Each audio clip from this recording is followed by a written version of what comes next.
اشهر وافضل حكم كوره في التاريخ. يلا بينا. في 13 فبراير سنة 1960 وبالتحديد في مدينة بولونيا في إيطاليا، إيه اللي حصل؟ اتولد أشهر وأفضل حكم في التاريخ، بيير لويجي كولينا. بيير لويجي كولينا وهو صغير راح عشان يلعب كورة في نادي في المدينة بتاعته. لعب مدافع فترة من الزمن، كان حب الكورة يعني بادئ معاه، إلا إن حد من أصدقائه قال له طب ما تجرب إن أنت تاخد كورس في التحكيم. خد كورس في التحكيم والدنيا نفعت معاه، وبالتالي بطل يلعب كوره ومسك الصفاره، اشتغل حكم. سنه 84 بيير لويجي كولينا بياخد الشهاده بتاعت الجامعه في الاقتصاد، لكنه كالعاده ما بيشتغلش بيها، وزي اي حد بيعمل ايه كولينا بيكمل في ان هو محاولاته بيتعلم التحكيم اكتر واكتر. في الفتره دي كان كولينا خلص جيش، وسنه 88 بدات حياه كولينا الحقيقيه. يا ترى عمل ايه؟ سنة 88 سجل نفسه رسميا كحكم بيحكم في الدوريات الإيطالية للدرجات القليلة، دوري الدرجة الثالثة والدرجة الرابعة. وفي نفس السنة اتعرف كمان على مين؟ على مراته اللي هي أم بناته الاثنين. بيستمر كولينا في يتدرج في درجات الدوري الإيطالي في التحكيم، وسنة 91 كولينا بيقدر يوصل إنه يبقى حكم للدوري الممتاز الإيطالي سيريا آ. سنة 91 بمجرد ما بقى حكم، كولينا بقى مميز جدا بطريقته المعروفة وبصرامته وبمهارته التحكيمية الممتازة. بيستمر في التحكيم لغاية سنة 95، السنة اللي قدر يحصل فيها على شارة الفيفا الدولية عشان يبقى حكم دولي. إنجازات كولينا من هنا بتقدر توصل للعالم كله. 96 كولينا بيروح الأولمبياد وبيحكم 5 ماتشات في الأولمبياد، أهمهم ماتش النسور الأفريقية نيجيريا قدام راقصة تانجو منتخب الأرجنتين، وده كان طبعا ماتش الفاينل.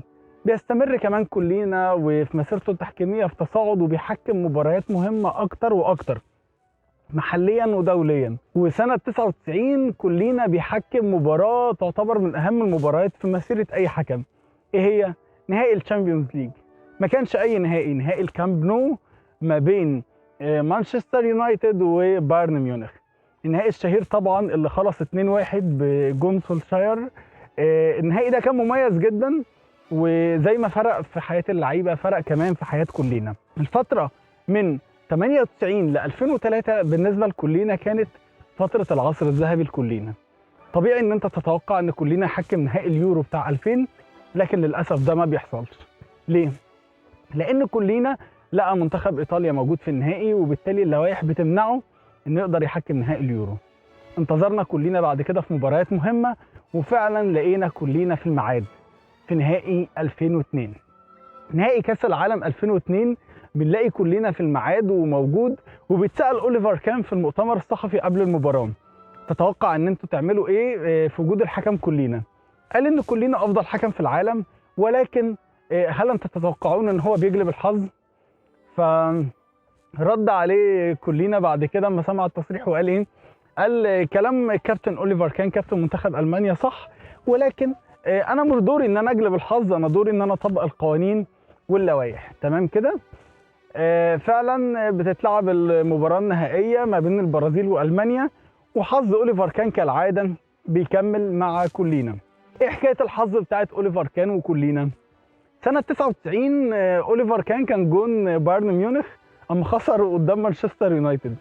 سنة 2001 أوليفر كان جون منتخب ألمانيا لما خسروا 5-1 من منتخب انجلترا، وفي المباراتين كان الحكم كولينا. 2002 كان هو برضو جون ألمانيا، خسروا 2-0 في النهائي من البرازيل، واستمرت العقدة. من 98 ل 2003 كولينا خد الجايزة بتاعت أفضل حكم في العالم 6 مرات. ده رقم قياسي عامل زي ميسي في الكورة كده. طبيعي ان انت تتوقع ان هو يكون موجود بعد كده في مباريات كبيرة، بيكمل وبيحكم في نهائي السوبر الأوروبي في 2004 كولينا. ولكن جت اللحظة المهمة، جت اللحظة الحاسمة اللي هي ايه؟ كولينا بقى عنده 45 سنة. سنة 2005 بنكتشف ان سن 45 سنة اللي هو سن الاعتزال اللي ضروري فيه كولينا يعتزل، يبطل تحكيم ويعلق صفارته.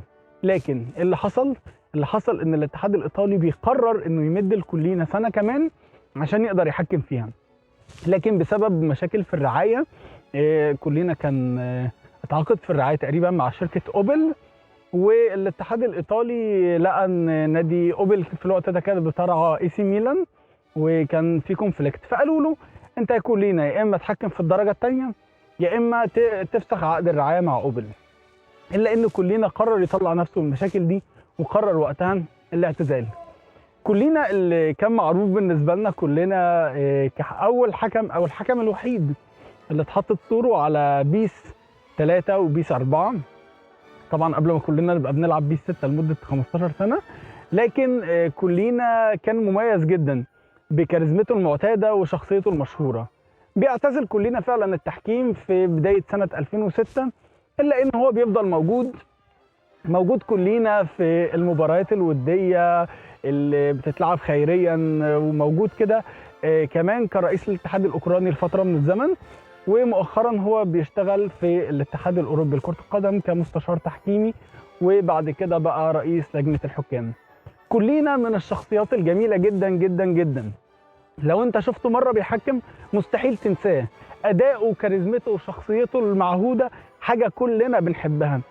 طبعا مفيش خلاف ان كلنا كان اشهر وافضل حكم في التاريخ.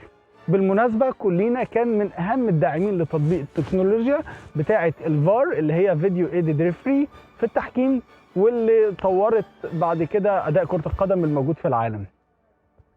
شكرا ليكم، وما تنسوش تعملوا لايك وشير، واي استفسار عن كلنا ولا حاجه يا ريت تبعتوا له، هو انا ما اعرفش حاجه عنه اكتر من اللي انا قلته. ونشوفكم على خير في الحلقات الجايه. تشاو.